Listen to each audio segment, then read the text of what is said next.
Bien. Bienvenidos, queridos estudiantes, a una nueva sesión especial de Fundamentos Estadísticos.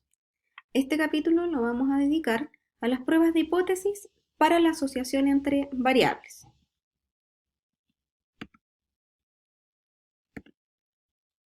Bien, podemos revisar este ejemplo con la siguiente pregunta.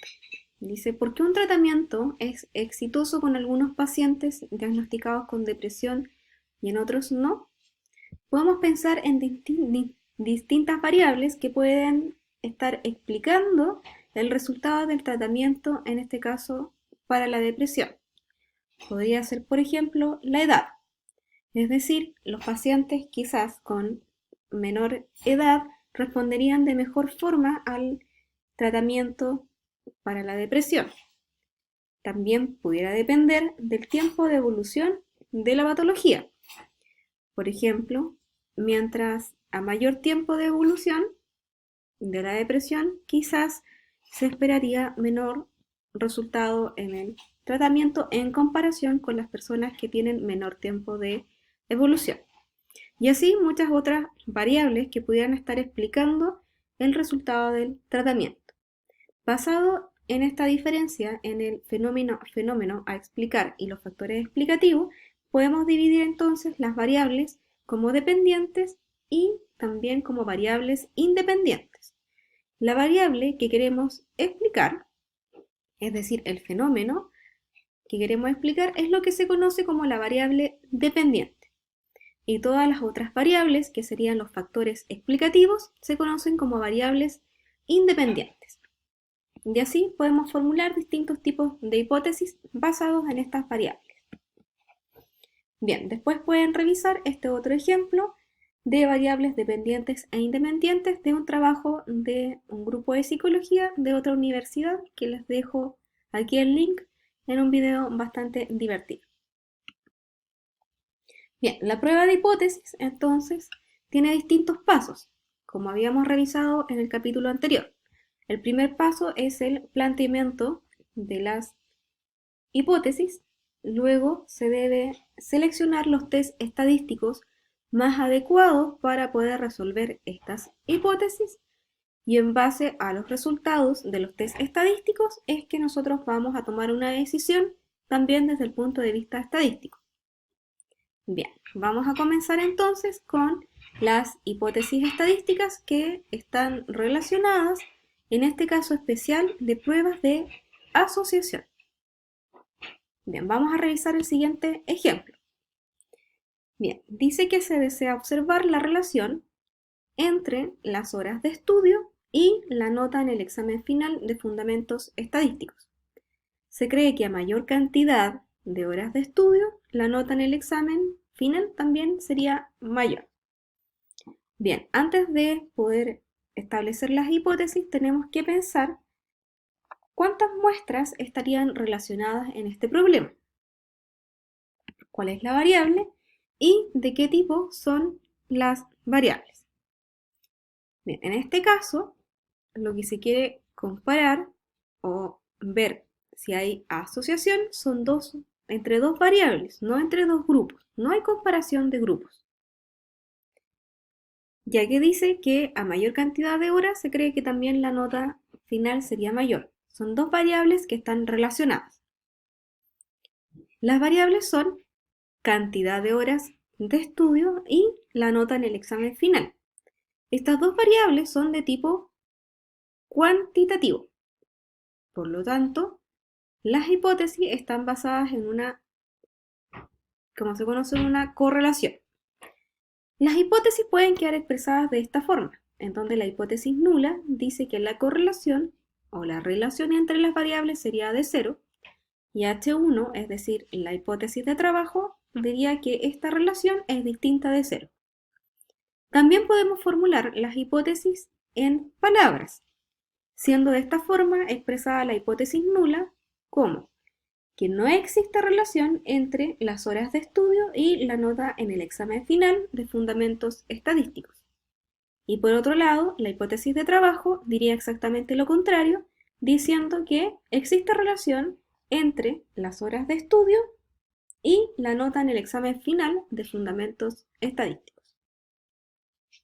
Revisemos otro ejemplo. En este otro ejemplo se desea estudiar la relación entre la expectativa de aprobar y el porcentaje de aprobación. La reflexión previa corresponde a establecer si se trata de una o de dos muestras, de cuáles serían las variables y cómo se clasifican. En este caso, se trata de una muestra, ya que voy a establecer la relación entre dos variables. Las variables serían la expectativa de aprobar y la otra variable sería el porcentaje de aprobación. La variable expectativa de aprobar tiene dos clasificaciones, sí o no. Por lo tanto, es una variable cualitativa, en este caso nominal. La otra variable, porcentaje de aprobación o de variable aprobación, también tendría las categorías de sí y no. En este caso, aprueba o no aprueba. Por lo tanto, también se trata de una variable cualitativa, nominal. Las hipótesis en este caso quedan establecidas con la letra P.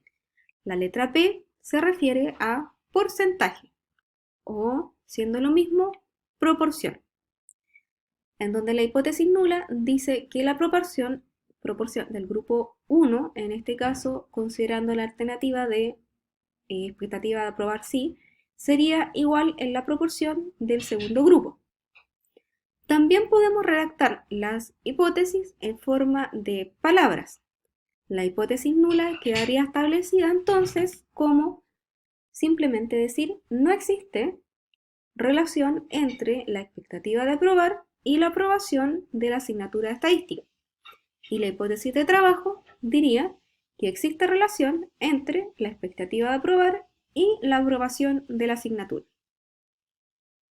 Bien. Una vez que nosotros establecimos las hipótesis, tenemos que seleccionar el test estadístico más adecuado para poder resolver estas hipótesis. Los test estadísticos van a depender de cómo se clasifican las variables. Si estamos estudiando la relación entre dos variables de tipo cuantitativo, entonces se va a tratar, en términos estadísticos, de una correlación. Tenemos dos tipos de correlación: la correlación de Pearson o la correlación de Spearman. ¿Cuál sería la diferencia? La diferencia es que nosotros tenemos que establecer si estas variables cuantitativas tienen una distribución normal o no tienen una distribución normal. En ese caso, el ejercicio lo debe decir para poder corroborar estos datos. Si las variables que se están asociando, por otro lado, corresponden a dos variables de tipo cualitativo, entonces el test estadístico que corresponde de realizar se llama chi cuadrado. Existen varios supuestos para poder ejecutar una correlación de Pearson. En este caso se trata de una correlación entre dos variables de tipo cuantitativo. Por lo tanto, los supuestos están asociados a las variables cuantitativas, que son de homogeneidad de varianza, es decir, que espero que exista la misma variabilidad de una variable respecto de la otra, que existan muestras aleatorias, que tengan una distribución normal y esperando una muestra mínimo de 30 individuos. Por otro lado, el chi cuadrado lo que va a realizar es una comparación entre dos variables de tipo cualitativo. Y espero que cada una de las casillas se verifiquen con una frecuencia de un valor esperado de al menos 5 observaciones, que sería un supuesto más detallado respecto de chi cuadrado. Vamos a revisar entonces algunos ejercicios para ver si cuál sería el test estadístico más adecuado de realizar. En el primer ejercicio teníamos que lo que queríamos realizar era una asociación entre dos variables, siendo expectativa de aprobar y porcentaje de aprobación. tenemos distintos tipos de test estadísticos que podrían responder esta hipótesis. Tenemos por un lado la correlación de Pearson. Tenemos otra opción, chi cuadrado. La otra opción, una prueba T-de-Student. Y la otra opción, ANOVA. Dado que se trata de dos variables de tipo cualitativo, el test estadístico que corresponde de realizar es chi cuadrado. Bien, el siguiente ejercicio que habíamos revisado era la relación entre las horas de estudio o cantidad de horas de estudio y la nota en el examen final de fundamentos estadísticos. Tenemos distintos test estadísticos que pudieran aplicarse. En este caso, el correcto para poder resolver estas hipótesis sería una correlación de Pearson, ya que se trata de dos variables de tipo cuantitativo. Bien, luego tendremos la regla de decisión. Como revisamos en el capítulo anterior, es la misma regla de decisión, basada en el valor de P. Si este valor de P es menor que 0.05, se dice entonces que se rechaza la hipótesis nula. Y si este valor es mayor que 0.05, no se rechaza la hipótesis nula. Vamos a revisar en los ejemplos qué es lo que significa rechazar o no rechazar la hipótesis nula. En el primer ejercicio teníamos que se desea estudiar la relación entre la expectativa de aprobar y el porcentaje de aprobación. El test estadístico que correspondía de usar, tal como revisamos, era el chi cuadrado. En este caso, el ejercicio ya entrega el valor al aplicar el test de chi cuadrado, que va a corresponder a un valor de P de 0.072. Vamos a revisar aquí las hipótesis. Bien, entonces tengo que establecer si ese valor de P es mayor o menor que alfa, recordando que alfa corresponde al nivel de significancia, en este caso 0.05. 0.072, que es el valor de P, es mayor que alfa. Por lo tanto, no se rechaza la hipótesis nula. Si no se rechaza la hipótesis nula, la conclusión del estudio está orientada a la hipótesis nula, que va a decir, en términos generales, que no existe relación entre la expectativa de aprobar y la aprobación.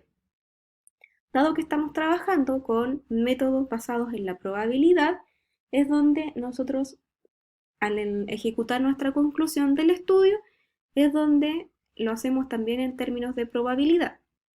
Y decimos que no existe evidencia estadísticamente significativa para rechazar la hipótesis nula con un nivel de significancia de 0.05. Es decir, que esta conclusión pudiera estar errada por efecto del azar en un 5%.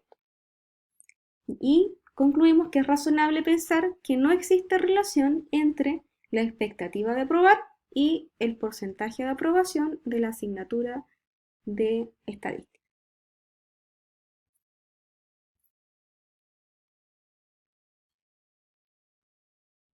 Bien, en el segundo ejercicio vemos que las hipótesis son que no existe relación entre las horas de estudio y la nota en el examen final de fundamentos estadísticos, y la hipótesis de trabajo sería justamente lo contrario, decir existe relación entre las horas de estudio y la nota en el examen final de fundamentos estadísticos. Bien, la decisión estadística está basada en el valor de P. En este caso, el valor de P es 0.005, por lo tanto es menor que alfa, el nivel de significancia. En este caso, la decisión sería rechazar la hipótesis nula. Como rechazamos la hipótesis nula, podemos concluir que existe evidencia estadísticamente significativa para rechazar la hipótesis nula con un nivel de significancia de 0.05. 0,5. Entonces podríamos decir que es razonable pensar que existe relación entre las horas de estudio y la nota en el examen final de fundamentos estadísticos. Bien, podemos ver que existe error al rechazar o no rechazar la hipótesis nula. Esto en términos estadísticos está guiado por la siguiente tabla que nos ayuda a establecer el razonamiento. Bien, entonces, rechazar o no rechazar una hipótesis está basado en un ejercicio de probabilidad. Como está basado en la probabilidad, también existe error en rechazar o no rechazar una hipótesis. Esto se conoce como el error tipo 1 o error tipo 2. El error tipo 1 tenemos que está establecido en la primera casillera, que va a ser una probabilidad de rechazar la hipótesis nula cuando ésta era efectivamente verdadera. También se conoce como alfa. Y como hemos dicho, este alfa o nivel de significancia se establece antes de analizar los datos y de llevar a cabo el estudio. Si nosotros rechazamos la hipótesis nula cuando ésta era efectivamente falsa, entonces se dice que esa es una decisión correcta.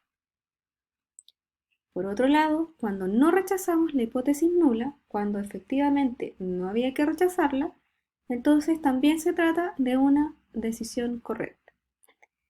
Pero si no rechazamos la hipótesis nula cuando ésta era falsa, se conoce como error tipo 2 y este sería el conocido beta. En otras palabras, sería la probabilidad de no rechazar la hipótesis nula cuando ésta era falsa.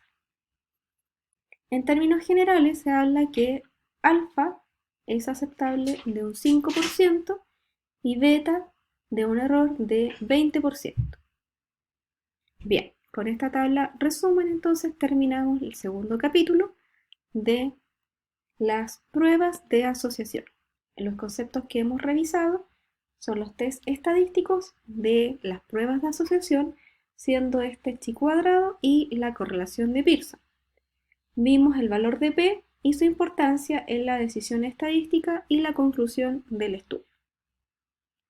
Bien, así terminamos entonces este nuevo capítulo de fundamentos estadísticos y las pruebas de asociación.